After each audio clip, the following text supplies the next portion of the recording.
Shalom, shalom, shalom, peuple de Dieu, shalom, croyants et croyantes. Que la paix et la grâce du Seigneur Jésus-Christ soient avec nous tous. Ce soir, j'aimerais parler, exhorter quelqu'un au sujet de la prière. La prière qui est une prière d'intimité, qui est une prière qui a pour base l'intimité avec Christ, l'intimité avec le Père. Sachant très bien qu'au départ que la prière est une relation qui existe entre le Père et nous, sachant très bien que la prière n'est pas seulement cette clé qui nous permet d'ouvrir les portes invisibles, mais la prière qui est aussi une porte principale qui nous permet de passer, de quitter le monde naturel vers le monde supra-surnaturel. Bien-aimés dans le Seigneur, croyants et croyantes, laissez-moi vous dire de plus grandes vérités au sujet de la prière. C'est que la prière, elle n'échoue jamais. La prière, elle n'échoue jamais. Tout peut rater, mais cependant la prière, elle est l'arme la plus efficace que nous pouvons utiliser dans le monde spirituel. Écoutez, frères et sœurs, la prière n'étant pas seulement une arme, mais la prière étant aussi cette chose qui nous permet d'entrer en contact avec notre Père. La prière étant le langage que Dieu écoute, la prière étant le langage que le Seigneur Jésus-Christ écoute, que notre Père qui est dans les cieux écoute. Voilà pourquoi notre vie doit être une vie des hommes et des femmes de prière. Laissez-moi vous dire l'autre vérité, et qu'il n'y a pas de puissance sans la prière. La seule industrie qui produit la puissance au monde, c'est la prière. Si vous négligez la prière, vous négligez la production de la puissance sur la terre. Aïe, au châtel de la sofa. Je répète, la seule industrie qui produit la puissance dans le monde, c'est la prière. Ainsi, quelqu'un qui néglige la prière est comme qui dirait, il est en train de négliger les domaines spirituels les plus sensibles. Il est en train de négliger une relation parfaite et intime avec le Père. Bien-aimés dans le Seigneur, la prière étant cette relation, ce dialogue entre le Père et ses enfants, j'aimerais vous dire, comme en informatique, l'ordinateur comprend qu'un seul langage, c'est lui qui est le langage binaire. Celle de suite de 0 et 1, une suite de 0 et 1. Ainsi, il en est de même. Les seuls langages que notre Père qui est dans les cieux écoute, c'est le langage de la prière. Voilà pourquoi Jésus dit ceci. Lorsque vous voudrez prier, priez ainsi. Notre Père qui est dans les cieux. Père plein de Dieu. Jésus ne montre pas comment enseigner, il ne montre pas comment prêcher, mais il montre comment prier. Ceci veut tout simplement dire que la prière elle a un grand accent dans la vie d'un chrétien. Vous allez encore comprendre quelque part dans Matthieu, je crois Matthieu chapitre 6, où Jésus est en train de parler aux disciples au sujet de la prière. Et lorsque vous voulez prier, montez dans votre lieu secret, montez dans votre chambre, fermez la porte dans votre lieu secret. Votre Père qui voit dans les lieux secrets, ton Père qui voit dans les lieux secrets, ça c'est déjà l'appel à l'intimité. Il nous fait appel à l'intimité pour dire tout simplement que la prière d'intimité est là pour base la relation entre les fils et les pères. Il n'y a pas de relation entre les fils et pères sans intimité.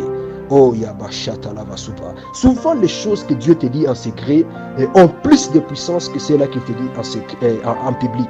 Voilà pourquoi la prière en secret, la prière d'intimité, l'appel à l'intimité est une prière qui fait appel à la profondeur de Dieu, est une prière où l'homme est en relation avec son Dieu, où l'homme est en relation avec son Créateur, où l'homme est en relation avec son Père. Peuple de Dieu, croyants et croyantes, laissez-moi vous avouer quelques vérités au sujet de la prière. C'est que lorsque vous avez la soif, lorsque vous voulez entrer dans une prière d'intimité profonde avec votre Père, la première des choses est que vous devez être disposé. Il n'y a pas d'intimité sans que l'autre ne soit disposé.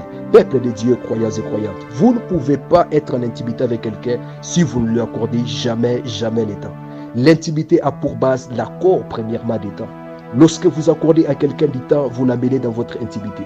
Lorsque vous accordez quelqu'un du temps, vous l'amenez à plus vous connaître et vous développez aussi cette capacité de plus le connaître.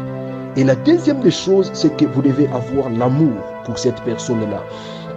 Ainsi, ce qui vous amène à aller dans l'intimité, deuxièmement, c'est lorsque vous avez l'amour pour Dieu, lorsque vous avez l'amour pour votre Créateur, lorsque vous voulez à tout prix l'écouter, lorsque vous voulez à tout prix le voir.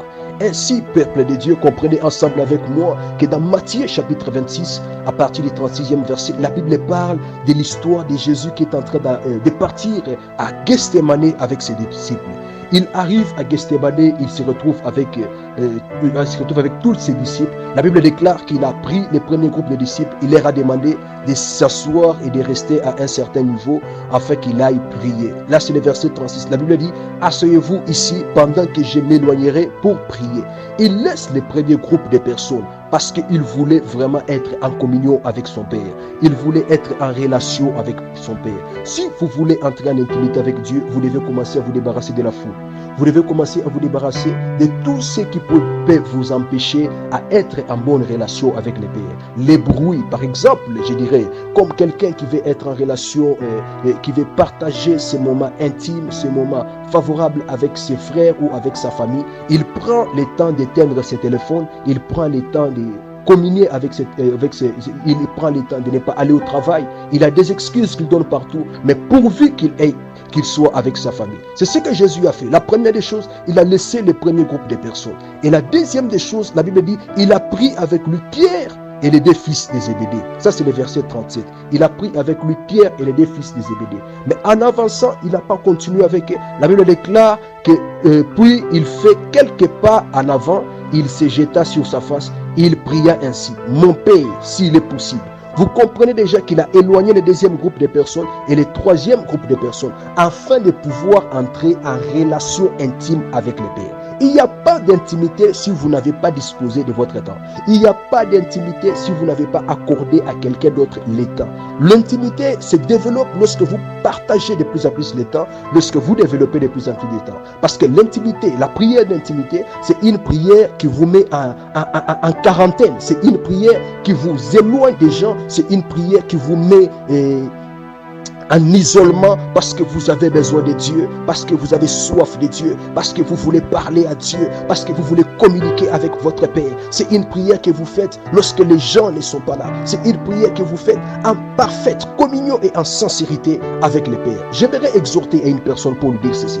La première des choses, c'est que vous devez savoir, c'est que quelqu'un qui a soif de Dieu, plus ta soif augmente, plus ton amour pour Dieu augmente, plus tes heures de prière augmentent aussi. Plus tes heures de prière augmentent aussi. Et lorsque l'amour de Dieu déborde dans ton cœur, et lorsque l'amour de Dieu déborde dans ta vie, tu commences à prier sans cesse. Tu entres dans les prières sans cesse. Je répète, plus l'amour de Dieu, plus la soif de Dieu déborde dans ta vie, tu commences à prier. Tes heures de prière augmentent aussi. Plus l'amour de Dieu augmente dans ta vie, plus tu commences à prier sans cesse. Alors, le Christ, il a divisé, il a fait ces trois partages. J'aimerais dire ceci, c'est que la prière vous place dans une zone à quarantaine, une zone d'isolement, une zone où vous voulez parler qu'avec le Père. La prière d'intimité, c'est une prière qui vous place dans cette zone de confinement et qui vous amène à vouloir voir Dieu, à entendre Dieu, à parler avec Dieu, à parler avec le Père. Vous ne pouvez pas être en relation avec le Père et passer beaucoup de temps sans l'écouter, et passer beaucoup de temps sans le voir, et passer beaucoup de temps sans le côtoyer.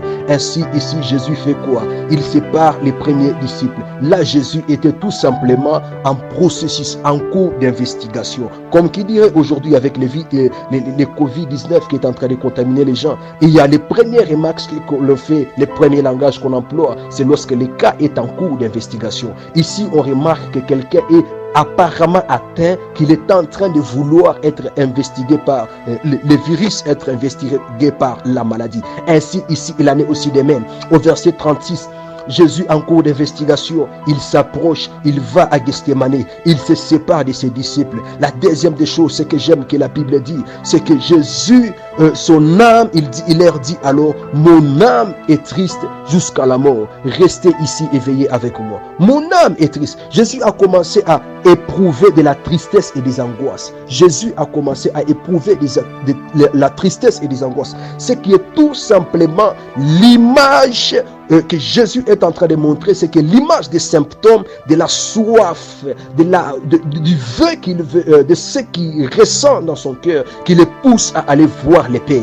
Il faut présenter les symptômes et ensuite vous serez placé en quarantaine. Ici, Jésus fait quelques pas en avant, il se jeta sa face et pria mon Père. Ici, il est dans une zone rouge, une zone à quarantaine, où il n'y a personne pour le déranger avec son Père, où il n'y a personne pour l'éloigner de son Père. Si vous voulez entrer, si vous voulez faire une prière d'intimité, vous devez apprendre à vous séparer de certaines choses, à vous séparer de certaines choses qui peuvent bloquer votre vie de prière, votre vie de communion avec le Père. Ainsi est ma prière pour toi, et que après ce moment, après ces instants, que la gloire de Yahvé, que la gloire de Yahusha accompagne ta vie, à tel point que ton cœur sera enflammé de vouloir demeurer dans la présence de Dieu. Car demeurer n'est pas question n'est pas un problème de n'importe qui, mais demeurer, c'est un problème des assoiffés. Ce sont les assoiffés qui demeurent, car les serviteurs peuvent venir travailler et ensuite partir.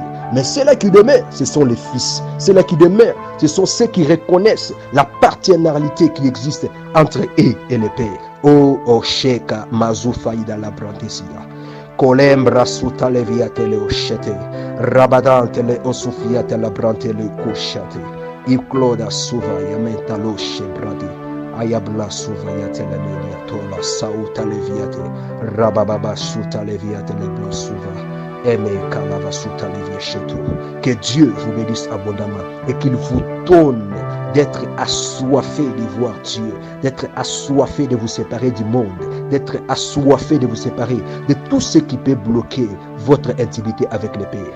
Peuple de Dieu, croyez-moi sincèrement que quelqu'un qui vit en intimité avec le Père, il ne manque et il ne loupe de aucun secret. Ainsi, si Christ est le chemin qui nous conduit vers le Père, ainsi la prière est le langage que nous devons employer pour parler avec le Père. Que Dieu vous bénisse et qu'il affecte les domaines spirituels de votre vie. Qu'à partir de ce moment, que votre niveau de spiritualité se développe au nom de Jésus. Amen.